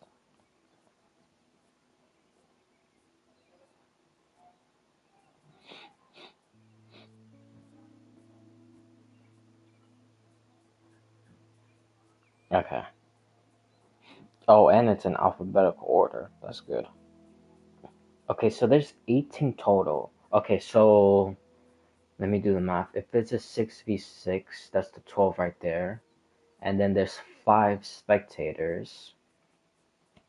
That's 17. Oh, and so then Anna should be the 18th one, but she's inside Shipe. Okay, so it should be like that. Okay, so it's Elation, Trailblaze, Order, Remembrance, Equilibrium, Nihility, Beauty, Hunt, Permanence, Ignomata, Destruction, Erudition, Veracity, Preservation, Propagation, Finality, Harmony, and Abundance. Wait, so hold on. Bro, come on. I hate when like, I'm like looking at this thing and a whole bunch of pop-ups is coming out. Wait a minute, so what is...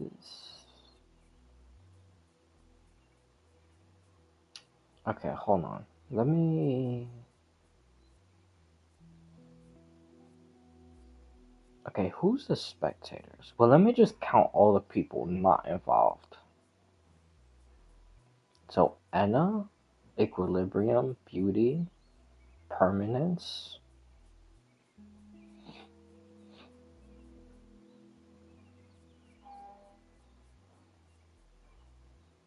Hmm.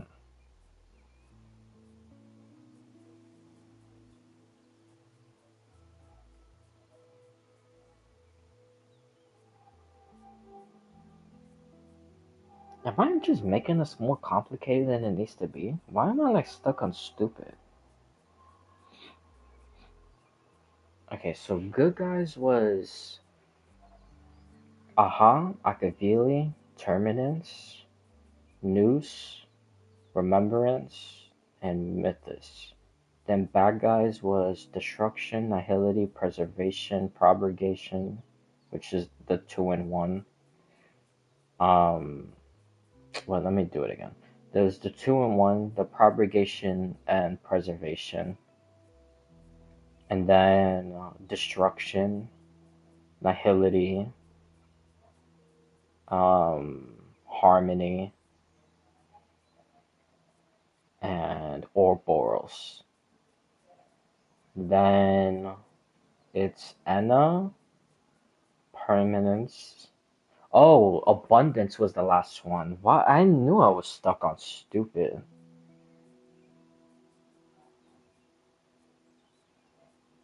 Hmm.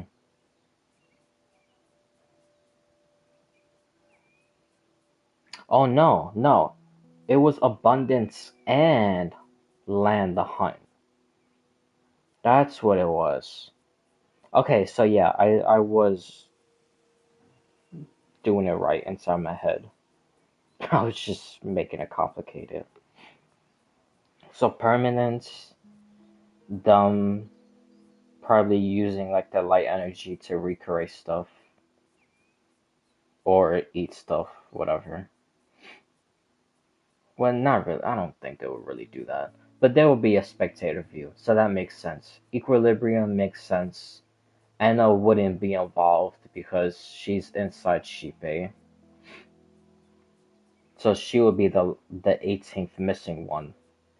Adrilla, there's beauty and everything, and then Lan and Yaosha, they're not involved because all they care about is just fighting against each other. So yeah, that makes sense. But yeah, I just said that whole complicated stuff just to say that's basically what he thinks is like a 6v6, which like I said, it's a very good theory. I like it a lot. But I don't think it's just exactly like that. But if you turn out to be right, you know, it's a very big possibility. And there's also a big possibility that I am MMA is also right. So we just gotta wait and see, man. We gotta wait and see. Cause I think, like, if I had to take a guess, like once like the Eon War like really starts, like the Astro Express is gonna end up killing an Eon, and yes, I think that's gonna happen. Um, maybe because definitely not next year, and honestly, maybe not even the year after that. So maybe, or maybe the year after that, like in 27, like in December, will probably be like a preview. So technically, it would start there, or it would just be 2028. Okay, I think it's gonna be a little bit.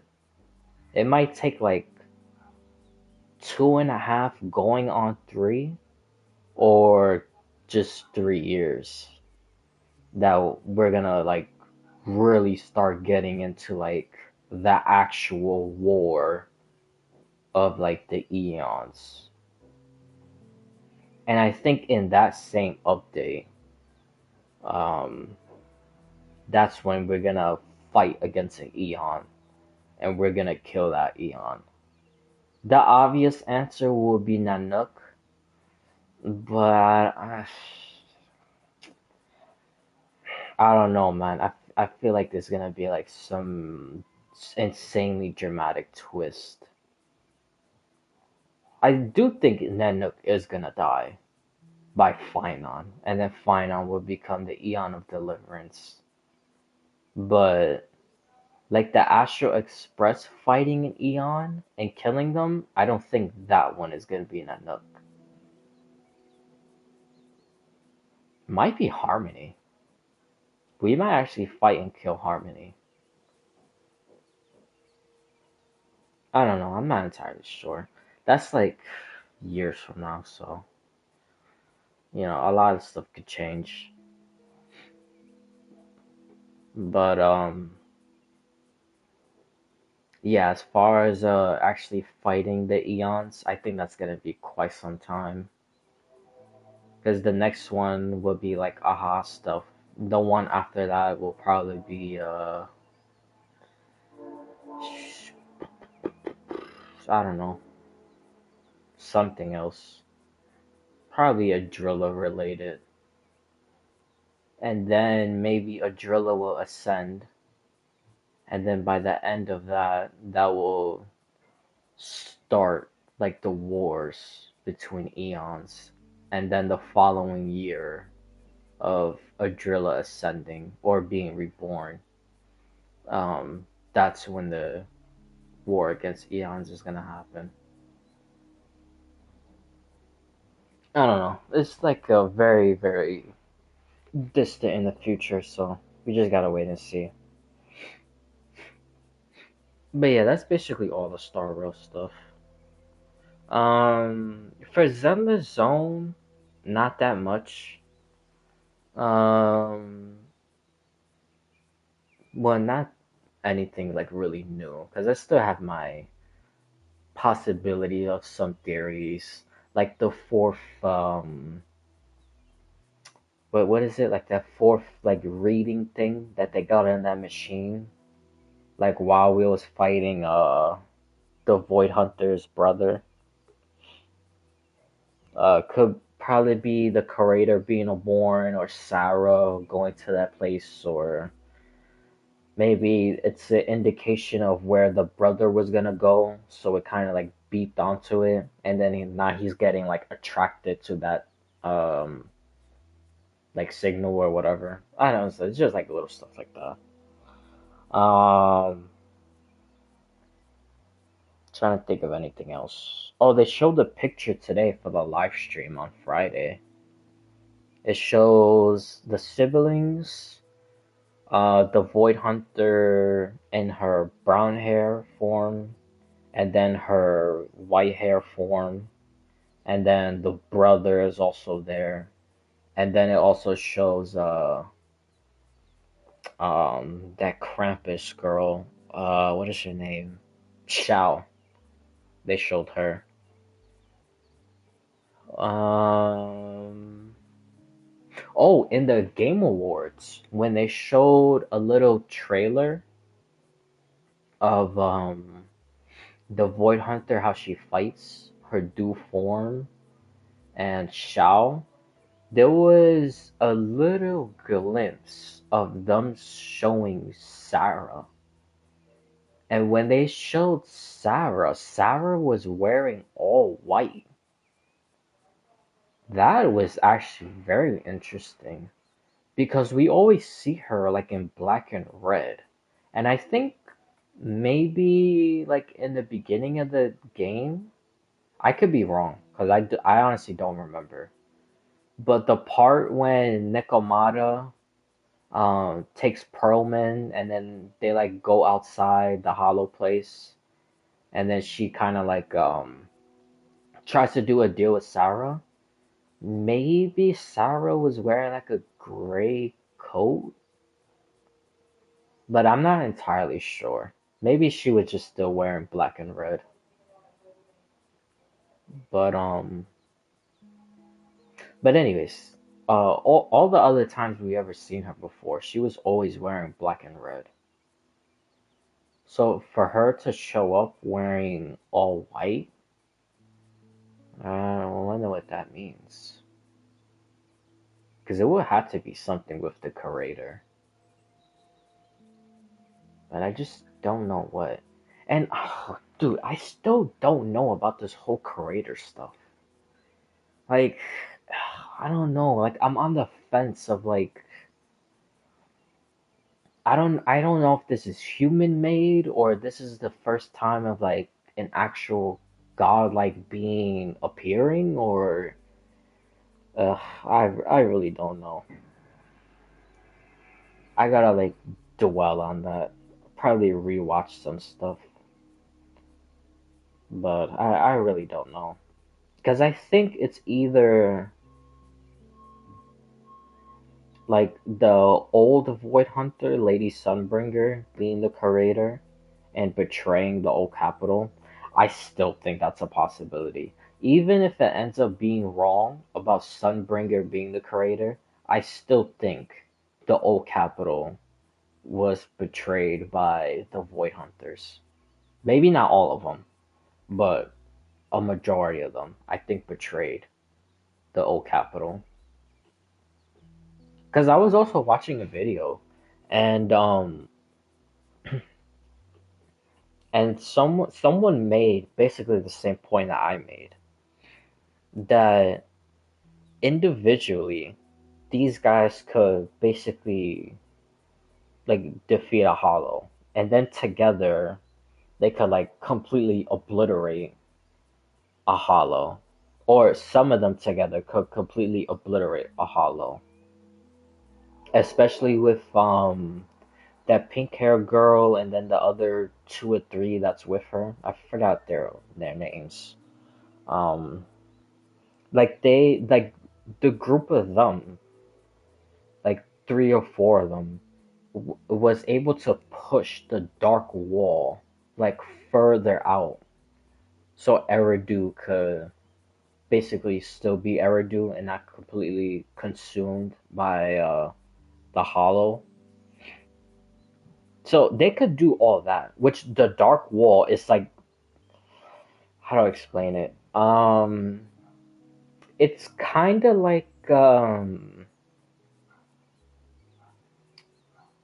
because it doesn't explicitly say that, but it kind of implies it.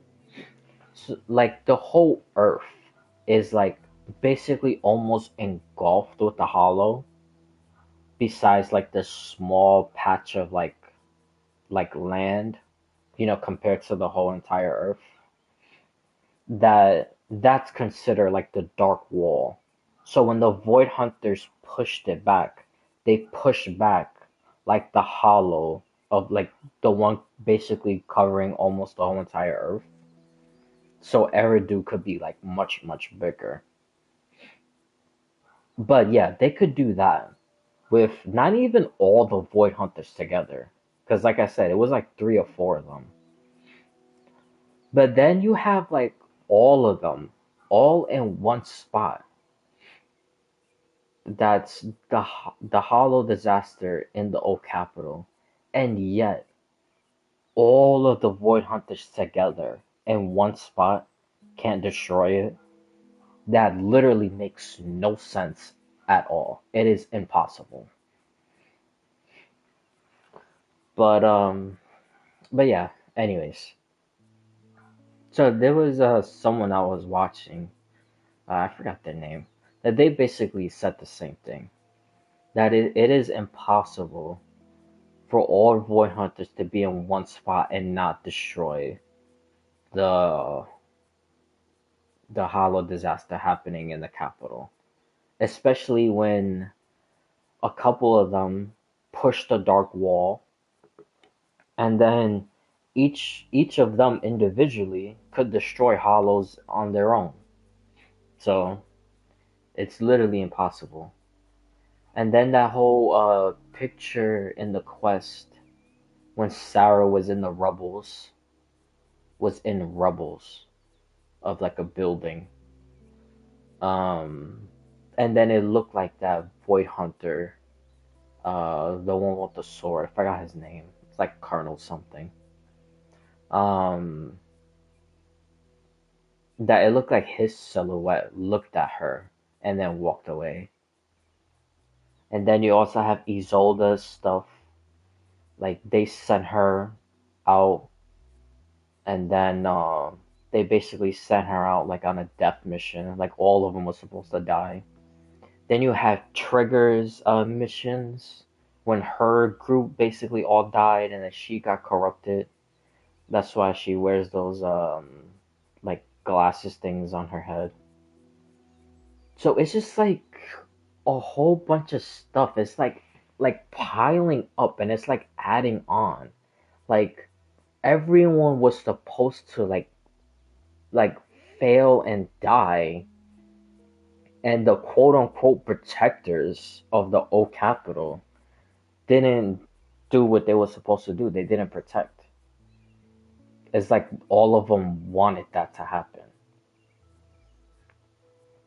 So I'm gonna stick with that theory to the very end because I think I'm right about that. I also think I'm right about Sunbringer being um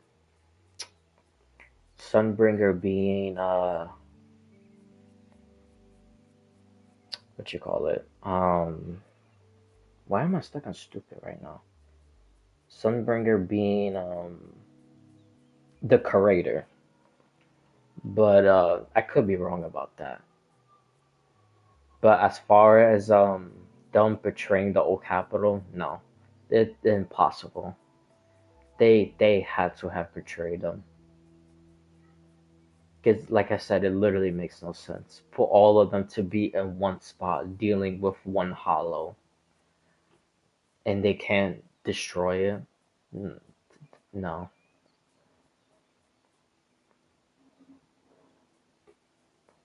but where was I even going with all this? I don't even remember. Oh. That yeah, that the I don't know if the creator is that or the creator is that little black and red bamboo that they show with like the scar on their face, and then they were looking at some like machine with like a ball thing.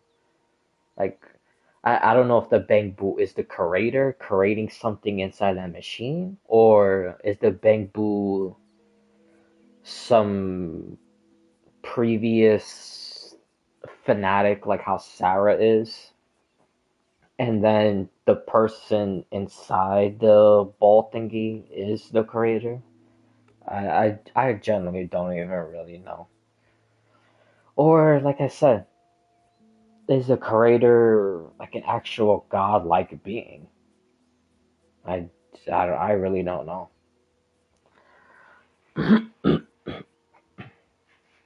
There's a lot of possibilities. So we just gotta wait and see.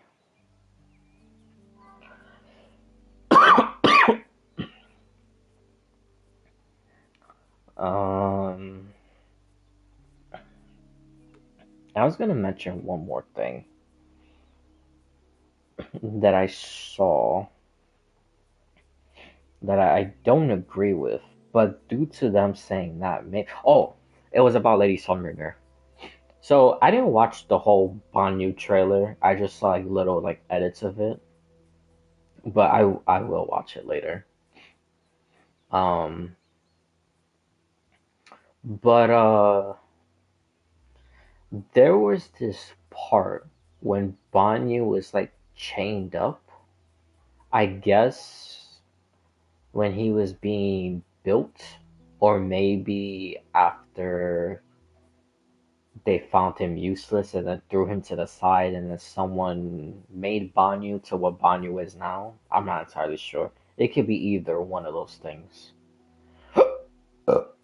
But there was a person walking in the place where Banyu is chained up, and the video said that they think that that person was Lady Sunbringer because of the horns.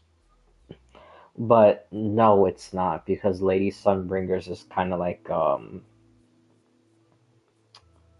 crooked, and the person in the video it was like straight, like how Miyabi's is like all the way straight up, even though it's not horns, it's hair. But once I saw that, and then I saw the like it being pointed all the way straight up, it dawned to me that maybe it is a Void Hunter. Obviously not Lady Sunbringer, because like I said, hers is crooked. But maybe it's the Sword Master, and it's not horns that we was looking at. It was ears, because like I said, the ears look identical to Miyabi or the horn-like things, whatever you want to call it. it was like pointing exactly like straight up, exactly like how Miyabi's is. So it looked like to me that it could be the Sword Master, which was the Void Hunter. But if it is her, what exactly is she trying to do? That's why I gotta watch the whole trailer. Because I gotta see if this is like pre Banyu or because we know Banyu is basically made to be like a killing machine. Or is this when Banyu became Banyu and then he started being like remorseful towards humans and whatever, etc., etc.? Because I'm not entirely sure. Like, depending on what the situation is, like, if it's pre Banyu and he's a killing machine, then I wonder if the Sword Master is the one that created him to basically be a killing machine. And if that is the case, then I think all Void Hunters are traitors. Cause, cause I think, well, I don't know. It depends on the trailer. Like I said, I gotta watch it. But right now, from what the stuff that I know and the stuff I theorize, um, I think the only two people that don't seem to be traitors is the Sword Master and um oh what's his name? Um the guy who first did the carrot maze thingy. I forgot that guy's name. But I think them two are the only non-traitors. Because I think Lady Sunbringer, um, that Elysiai looking girl with the pink hair. Oh, well, I don't know, maybe her also. She's kind of like 50-50. Cause she could be like some descendant of Nicole. So I really don't know. But it looked like she was the leader of like those other Colonel Void Hunters. I forgot their names, but the ones that helped push the Dark Wall. I think those colonels peoples are traitors. So maybe the Elysiai one could be a traitor or maybe not. Again, like I said, I'm like 50-50 on that. And then that professor that like started the Helios Academy, I think he's definitely a traitor. But like I said, I gotta watch the Banyu thing because if it's pre Banyu, then Swordmaster is a traitor. But if it's after, then she's not. So, but yeah, I just wanted to mention that because I saw some video talking about that, and then the person walking is Lady Sunbringer, but it wouldn't make sense because her horns are like crooked and the person's was straight, or their ears were all the way straight. Um,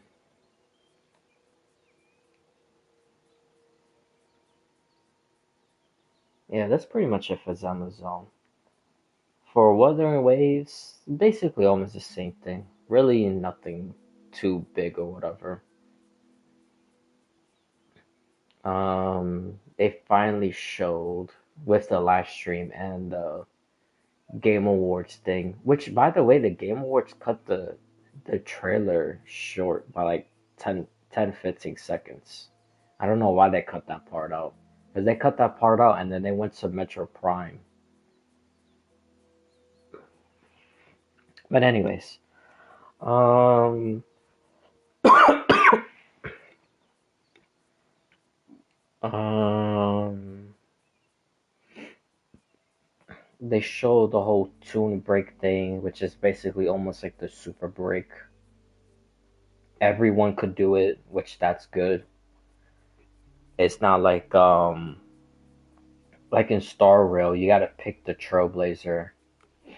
Um, but maybe you could also do it with Fugway. I don't know. I don't know. I really don't use her too much, and I really can't remember. Like my mind is like blanking. But I know for the Trailblazer, when you do his ultimate, everyone on the team could do super break damage. I'm glad it's not like that because I was kind of worried that you will need a person that will make everyone do super break, and if you don't have that person, then no one could do the super break or tune break. It's the same thing, but they clear that up and they said everyone could do tier tune break, so that's good. Everyone could do like those kill animation things, like what Rover does to Scar. Hmm, I don't know if all of them does the same thing or everyone has a different one. Because I know it's different by like weapon, but basically what I mean, like if Rover he does the tune break like kill animation thing, like is his gonna be the same as like Cardithea, as Camellia, stuff like that because they have the short sword, or does each of them have different ones? Or is it just different because he has the sword, but if you do Galbrina, she uses her pistols? Like, is that the only difference? Or is the difference between like every single person? That I'm not sure because they didn't say that. So, but I kind of doubt it. I think that would be too much work for them to do. So maybe they did leave it to like weapons. Like all pistol people do one animation, all broad blades does one, and so on and so on. Um, oh, the bike is for everyone. That's good because I thought it was only for what's that girl's name? Lene, the roller skates girl. But everyone could do it. That's good. And you could also do like waypoints, and it can like auto ride to the place, kind of like Red Dead. And then you could also do like a cinematic picture or view. Um, you could also invite a resonator while it's in the cinematic view of you riding towards somewhere. That's pretty cool. I actually like that. I still haven't even done the boat thing.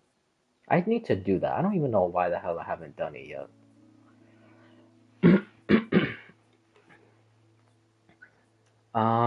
Yeah, there was that. Cause I saw two theories, but I want to save that for like the end. And it's like really quick anyway. It's nothing crazy long, like the Star Rail one. Um, oh, dude, those banners are insane. I feel so bad for people, man, because I saw so many people saying that they like lost the 50-50, so they were gonna save, or they were gonna save and then go on the next go around because they're currently saving for another character. But I saw like so many of that stuff, and it's like the Woowa developers read all those comments and they were like, you know what? Fuck it, let's just drop everyone in a single update. because you have the new character, Lene, and then the rerun is Cardathea and Coconia, which is insane. And then on top of that, on the second phase, you have the other girl. I forgot her name. It starts with a M. You have her, and then you have Augusta and Yuno. Like, bro, what? That is fucking crazy. That is literally insane. I feel so bad for all those people who were trying to save up because they lost a 50-50, or they were saving up for Cardathea because they started late, or Augusta because they started late. Like, and literally you have all those people coming out in that one update. Dude, that's insane, man. That's uh that's crazy. I wonder how revenue is gonna be, like all together at the end. Because like I said, I saw so many people saying they either lost 50-50, so they were gonna save, or they were saving for the next go around because they wanted someone else.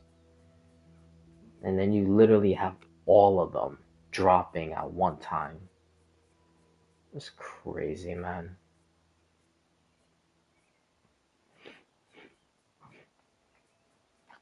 Um,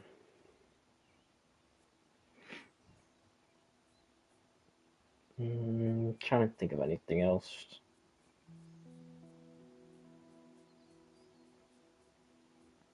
I think that's it. Yeah, I think that's pretty much it. Because for all the other stuff, it's kind of just like theories. Which that reminds me, there was this web event. It's still active. But there's this new web event for Wuthering Waves. I gotta do it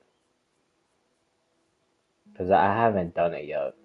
I do know that pink hair girl makes an appearance. I just don't know in what like terms of like what she does or says or whatever. But I do know she makes an appearance in the web event. I just don't know like in what context. But yeah, so there's this guy called Luke, which everyone is like being a fanatic over him, which I honestly can't blame them. He looks pretty good, like the design wise. I wonder what weapon and element he will be. But anyways, there's this theory going around that Luke is either Cristofaro himself, which not that bad of a theory, or he's a Cristofaro creation, like how Cristofaro created Avidius. That still breaks my heart, man. I wanted Avidius to be real.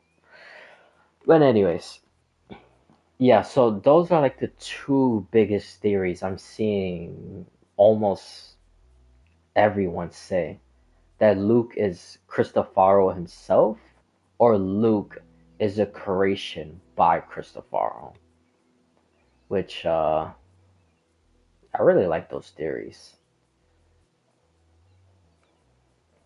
I don't think that's the case. I don't even think he would be related to Cristofaro. Like, if he has any ties to Cristofaro, it could be that maybe Cristofaro was a professor at the Star Torch Academy and he was working with Luke. Like, they were basically both doing projects together, doing whatever it is that they were doing. And then Cristofaro, got approached by the architect and then joined the Fraxidus and then they broke apart. Maybe that could be a connection if there is a connection, but them being like related, like brothers or the same person or a creation of Cristofaro, I don't think that. But those theories are still really good, and you never know, man. The chances are never zero, so you just have to wait and see. But yeah, there was that theory. Oh, there was the theory of the pink hair girl being a sentinel, which this is actually pretty funny because I don't have that theory. I think that the pink hair girl is the Thernodian of Lahai Roy. Because I think that when they were creating their perfect sentinel being to, reach like above the stars or whatever, then the lament happened and then stuff got corrupted and then she got like forgotten and stuff like that. So I think that indirectly made her a Thernodian. Because I don't think she's evil herself. Because it's like this whole situation with like Galbrina and Cardathea. That like they're not really evil themselves. They just have their Nodian power inside of them. So I think that's probably the same thing with the pink haired girl. But yeah, everyone else thinks that the pink hair is the Sentinel. And then the live stream came, and then they were talking about the banners and the stuff you could do in Lahar Roy and all this stuff. And then they got to the part when they were talking about the actual like story quest that is broken into three parts, which is kind of surprising because usually every single game that I play is always like a two-part thing. I never seen a three, especially in a gotcha game. Like I never seen three parts of a story in one update. Cause on day one, which will be Christmas Day, cause that's when the update comes out. It'll be one and two, and then part three comes out January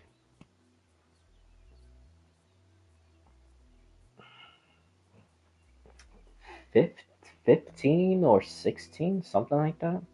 I know they actually set the day, but anyway, it comes out January something.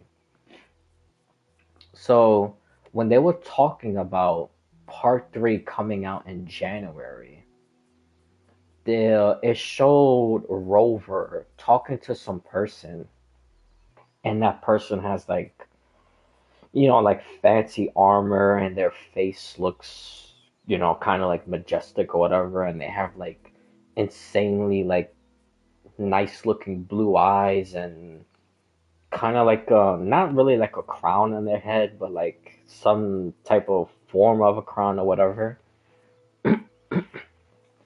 So when I was watching that on the live stream, and I was also looking at the chat,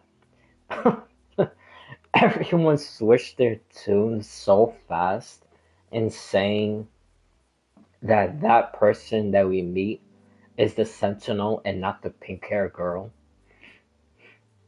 I don't know. I just found that so funny. But but yeah, I just said that just to say that I do agree with them. I think that person is the Sentinel of Lahai Roy. And if that is the Sentinel, then I was right about the pink hair girl. The pink hair girl is the Thernodian. But we would just have to wait until January. Um, yeah, that was basically it for Wuthering Waves.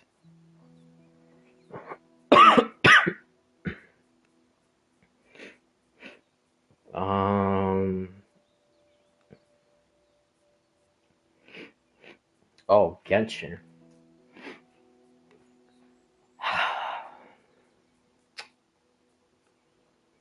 Dude, I think this is gonna be the last time I ever actively go and look for animation leaks because this time that I looked for animation leaks, I have seen the most insane stuff ever. Like at this point, I would not be surprised if there's someone on YouTube just posting like the whole entire art conquest of the next update because I've seen so much shit. Like I've seen maps, I've seen underground maps. So a couple of them is one of the places that mentions like where the other light keepers are, and it also talks about like the Reed Miller quest, which I hope that in the next update we get to do both of the Reed Miller chest. So now we have all five pieces.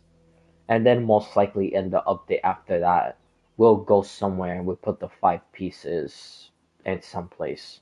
Or maybe we could do the other two and then put the five pieces in some place in the same update. I don't know. We just gotta wait and see. But yeah, they mention about that place. It starts with a P. Primata, something, whatever it is. Um, then some other places that that they really never talked about. Then there's this one place called the Witch's Coven. So I guess that's like the the the headquarters of the Hexa Circle inside Notcry, which is insane. Of course, the Doctor fight. I've talked about that before. Um, I still in the belief of when he sends you to that second phase and you fight those three computerized like people. I still think those are the three moon goddesses, but that's a whole nother thing. I still think the Doctor is Reed Miller. I still think Alice is married to Vito Veneer. Even though I was reading a little bit more of the whole Reed Miller book, which that thing is so goddamn long. But I don't know. In that book, it kind of like contradicts my theory. Well, a little bit, but really not, because we know the Doctor has made so many clones of himself that it could just be another clone or whatever. And Alice could have tried to make Reed Miller fall in love, but then it didn't work out. Which that kind of sounds like what's happening in the book, because it goes by Wagtail or in quotations A, which would mean most likely Alice, and Wagtail that would be her biblical form. But yeah, I don't know. I'm still gonna stick strong to that theory. The Doctor's Reed Miller and Alice is married to Veta Fanier.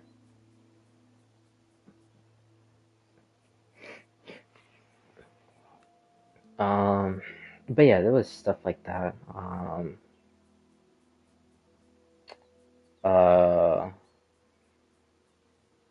trying to remember because I saw something with Eluga but I don't remember exactly what it was, which honestly is probably a good thing.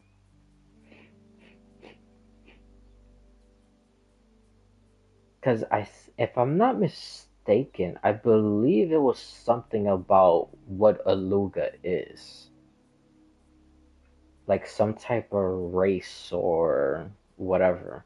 Well, besides him being the leader of the Lightkeepers, it was something else. I just can't remember what. Which, like I said, is most likely a good thing. But yeah, there was that. Oh, the biggest one, and I could not help myself. I told myself I was gonna look away, but I literally could not. They showed like the stories of the two new artifacts and